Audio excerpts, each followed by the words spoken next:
নমস্কার। শ্রীমদ্ ভাগবত ষষ্ঠ স্কন্দ দ্বিতীয় অধ্যায় যম ও যমদূত সংবাদ।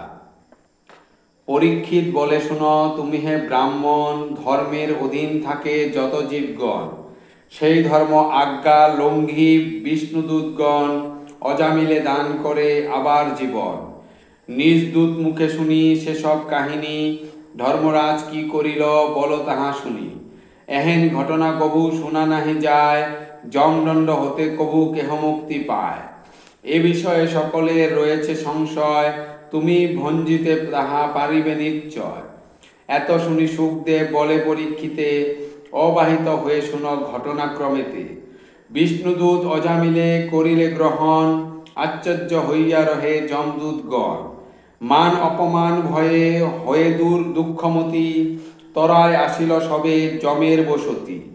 কাঁদিয়া বিনয়ে কহে করি সরকর, অবধান কর রাজা বিপদ বিস্তর। চারিযুগ রাজ্য তুমি করিছ রাজন, আমরাও করি তব আদেশ পালন। কার সাধ্য আমাদের করে অনাদর, পাপী জনে তব কাছে জানি যে সত্তর। অপূর্ব ঘটিল অদ্য রাজ্যে বিশৃঙ্খল, তোমার শাসন রাজ্য রাজা হইল বিফল। মহাপাপী ছিল এক অজামিল নামে, শূদ্রপতি সে ব্রাহ্মণ কান্নাকুজ ধামে। চর্য প্রবঞ্চনা আর যতেক কুকর্ম, সতত করিত দ্বিজ নাহি মানি ধর্ম। আজীবন কামে মত্ত শ্রদ্ধা ভক্তিহীন, ক্রমেতে হইল তার আয়ুষ্কাল ক্ষীণ। মরণ কালেতে সেই যাতনার ভয়ে, শিশুপুত্র নারায়ণে ডাকে উচ্চস্বরে। ডাকিবার কালে তার দেহ তেজে পান, আমরাও পাপী জানি হই আগুয়ার। পাশ লয়ে সবে যায় করিতে বন্ধন, কয়জন সাধুদ্রুত আসিল তখন। অপরূপ জ্যোতিজনক ভানুর প্রকাশ, বলে মোরা বিষ্ণুদূত বৈকুণ্ঠে নিবাস। আমাদের কহে বল কিসের কারণ, করিলে এ ভক্তজনে পাশেতে বন্ধন। মৃত্যুকালে যেই জন বলে নারায়ণ, কি আছে এমন পাপ না হয় নাশন। যমদূত তোরা যম যাহার কিঙ্কর, সেই বিষ্ণু নাম করে এই দ্বিজবর। ত্যাগ করি মানে মানে যাও অন্য স্থানে, নাহি কোনো অধিকার ইহার পরাণে। এত বলি তারাইয়া দিব সবাকায়, আবার বাঁচায়ে দিল পাপিষ্ঠ জনায়। আচার্য কৌতুক রাজা হেরেনু নয়নে, তোমাচারী কর্তাকে বা আছে ত্রিভুবনে। কহ রাজা বিশরিয়া এই সমাচার, হইল রাজত্বে তব বড় অত্যাচার। দূত মুখে বাণী শুনি হৃষ্ট যমরায়, আদর করিয়া কহে বচন সবায়। শুনো শুনো দূতগণ আমার বচন, আমাপেক্ষা সর্বভাবে শ্রেষ্ঠ যেই জন। বলিবর্দে নর যথা করয়ে বন্ধন, সেই রূপ বেদসূত্রে যত নরগণ। বদ্ধ ভীত হয়ে লয় পূজা উপহার, শ্রীহরি চরণে নতি জানায় তাহার। অধীন তাহার আমি জান সর্বমতে, সকলই সাধন হয় তার আজ্ঞামতে। যাহার নিয়মে চলে এই চরাচর, যাহার তেজেতে বাঁচে জঙ্গম স্থাবর। যাহার প্রভায় প্রভা পায় প্রভাকর, চণ্ড ও নক্ষত্র আদি জ্যোতিষ্কণিকর। বায়ু অগ্নি বাড়ি আদি এই পঞ্চভূত, যাদের মিলনে বিশ্ব হইল উদ্ভূত। যাহার অধীন ব্রহ্মা বিষ্ণু হরেশ্বর, আমি আর দক্ষ আদি প্রজাপতিবর। সেই নিত্য নিরঞ্জন নামে নারায়ণ, ভক্তের অধীন তিনি মঙ্গল কারণ। জীবের মুক্তির হেতু সেই কৃপাময়, নানা মূর্তি নানা নাম ধরে মহাশয়। ভ্রমে যদি জীবে ভাবে তাহার আকার, অথবা মনেতে করে নামের বিচার।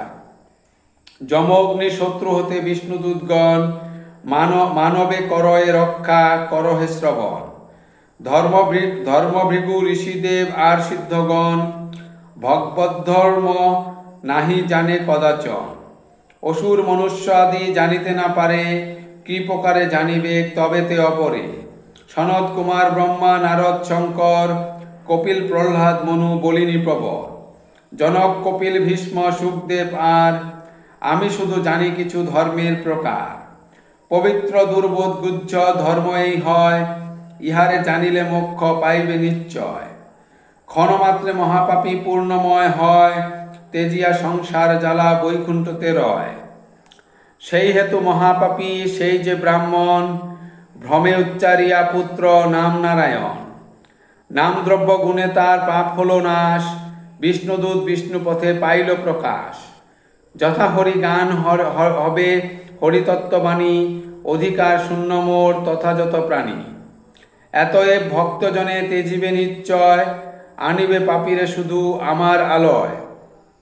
যে পাষণ্ড হরিনাম কবু নাহি লয়, হরিতে বিমুখ যার চিত্ত সদা হয়। শ্রীকৃষ্ণ চরণ পদ্মে না করে প্রণাম, অবশ্য আনিবে তারে এই যমধাম। শ্রীহরি মাহাত্ম কথা ওরে বিত্তজন, এক মুখে কার সাধ্য করিবে বর্ণন। এত বলি তুষ্ট করি নিজ বৃত্তজনে, ক্ষমা চাহে যমরাজ প্রভু নারায়ণে। অপরাধ করিয়াছে দূতেরা আমার, ক্ষমতা করো তুমি প্রভু কৃপা অবতার। অবোধ অজ্ঞান অতি আমার কিঙ্কর, অপরাধ ক্ষমা কর জগৎ ঈশ্বর। সকলের শ্রেষ্ঠ তুমি সর্বশক্তিমান, পরম পুরুষ হও তুমি ভগবান। ক্ষমাগুণে বিভূষিত তোর অন্তর, তোমার চরণে আমি নমি নিরন্তর। এই রূপ স্তব করি ভক্তিযুক্ত মনে, বিচারে বসিলা যম নিজ সিংহাসনে। আপন কর্মেতে রত যমদূতগণ, ভক্তের তেজিয়া করে পাপীরে গহন। সুবোধ রচিল গীত হরি কথা সার, শ্রীহরি মাহাত্ম কথা ইহাতে প্রচার। ইতি যম ও যমদূত সংবাদ সমাপ্ত। ধন্যবাদ।